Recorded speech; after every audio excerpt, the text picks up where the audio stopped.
I like how we vibing. I like how we vibing. I like how we vibing. I like how we vibing. I like how we vibing.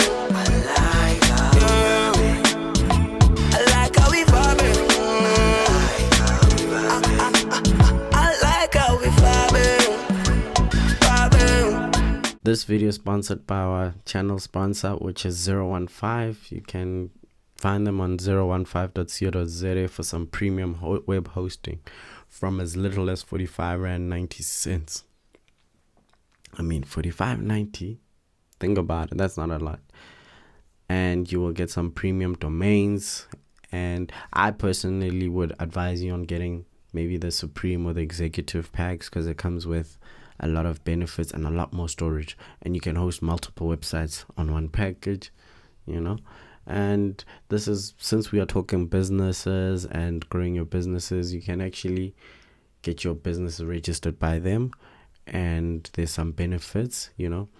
You can get a name reservation, company registration, a certificate, income tax number, and you can even get a free.co.za domain if you pick one of the higher packages, or you can get a free QuickBooks subscription for 3 months.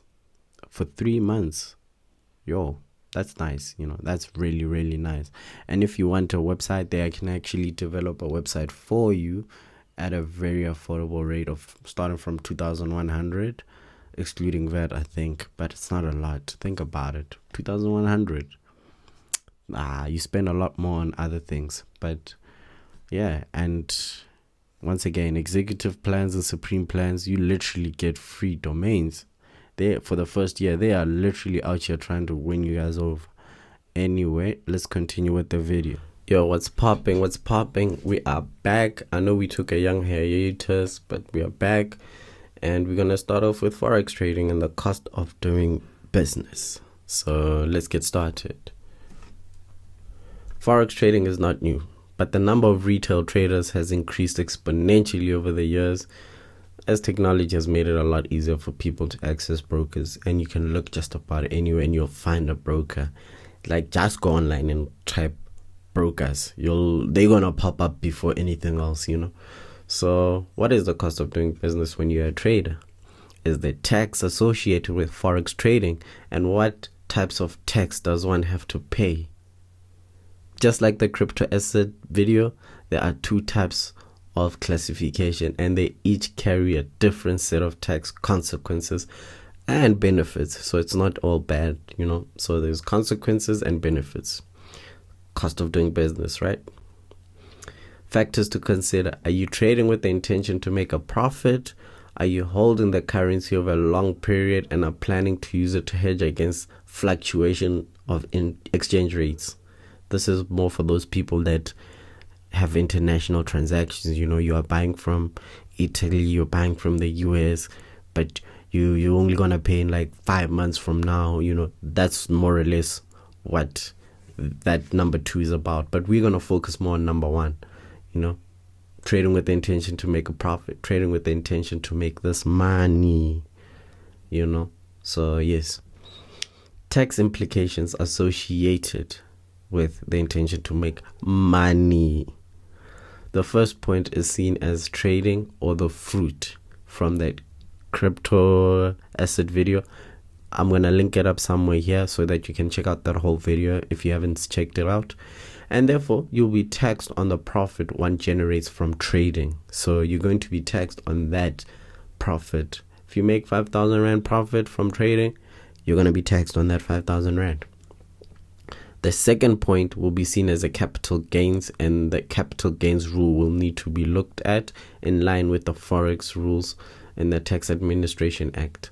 So the first one, where you have the intention to make this money right now, that is going to be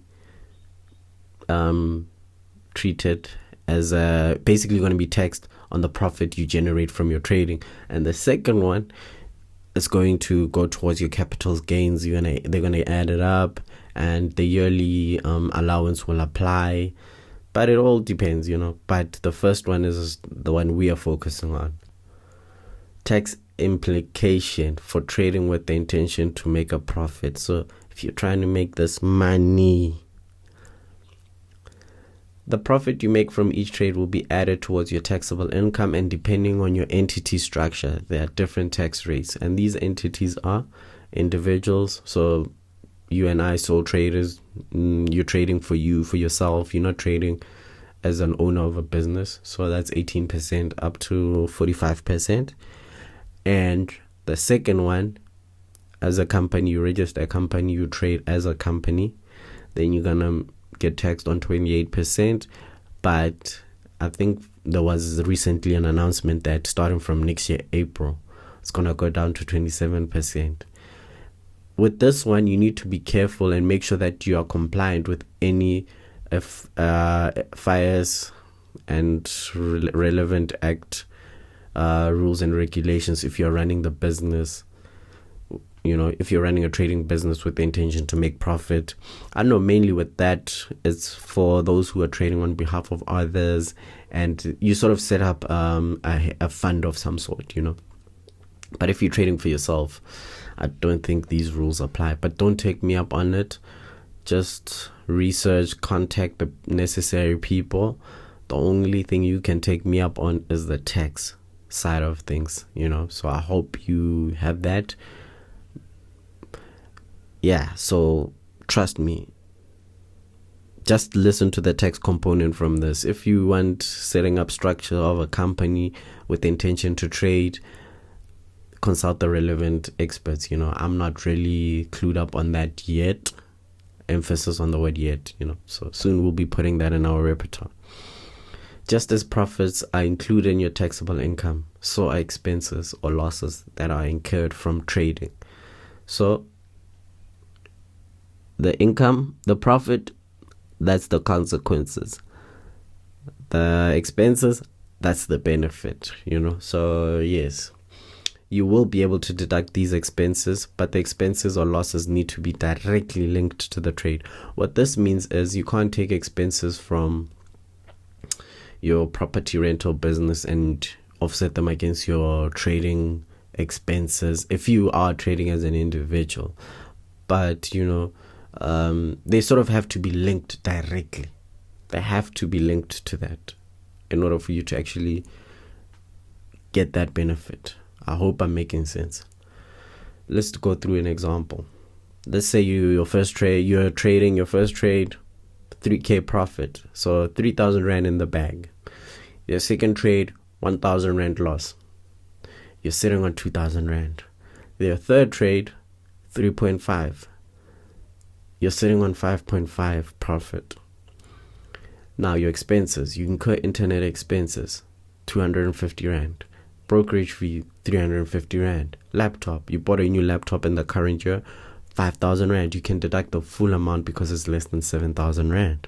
Electricity, 500 Rand. Rates and taxes, 650. Levies, 500 Rand. Now let's say you have an office space that is dedicated to this business and it's about 15% of the whole property. Then you will include about 15% of your property related costs. So it's the 250 from internet cost, the 500 Rand, the 650, the other 500 Rand for levies.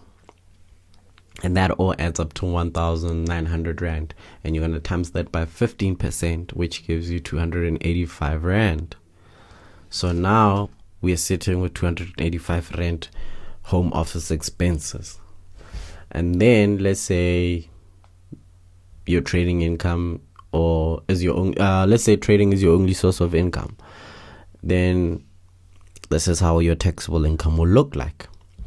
5,500 from your profit, remember, minus 350, your brokerage fee, minus 5,000 Rand, the cost of the laptop, minus 285 Rand, the cost of your property related expenses, and that should give you a loss of 135 Rand. And this would be allowed to carry forward as assessed losses. So you can carry it forward and apply it to future profits. So let's say this is 2021, you've made a loss of 135 Rand, and then in 2022 you made a profit of 200 rand, then you'd be sitting on 65 rand that you would include in your tax this year.